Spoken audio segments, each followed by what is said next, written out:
कैसा संकेत है? क्या यहाँ कोई शक्ति है जो हम दोनों के बीच आ रही है? मुझे जल्दी ही यह सब खत्म करना होगा।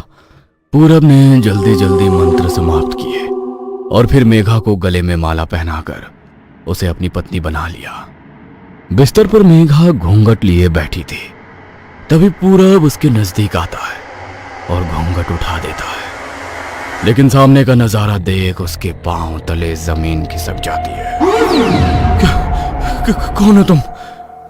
यहाँ कैसे आई? मेघा कहाँ है? मेरे साथ ही विवाह हुआ है तुम्हारा।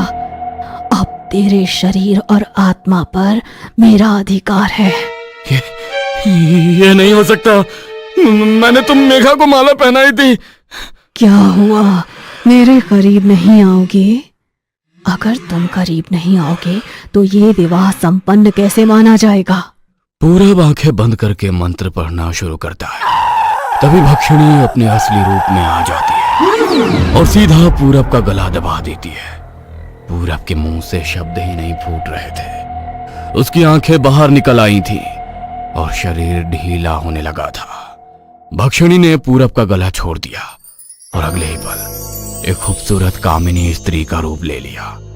उसकी बड़ी बड़ी आकर्षक आंखें, खूबसूरत चेहरा और मादक मुस्कान देखकर पूरब अपने होश खो बैठा था। सम्मोहन में पड़कर वो उसकी ओर खींचा चला जाता है। कमरे में अंधेरा छा जाता है और कमरे का दरवाजा अंदर से बंद हो जाता है। यह पहली बार था जब शादी के बाद दुल्हन के साथ रात बिताने के बाद पूरब ने उसकी बलि ना दी हो। अगली सुबह पूरब बिस्तर पर लेटा हुआ था। वो पूरी ताकत लगाकर बिस्तर से हिलना चाहता था, लेकिन ना वो हिल सकता था, ना उसकी आवाज गले से बाहर आ रही थी। बेबसी में उसके आंखों से आंसू लुढ़क कर गाल पर आ जाते हैं। तभी उसे कमरे में छत के पंखे पर वही डरावनी छाया लटकती नजर आती है जो जोर जोर से हंस रही थी। तू तो तंत्र का इतना बड़ा पुजारी है, जानता ही होगा भक्षिणी क्या होती है।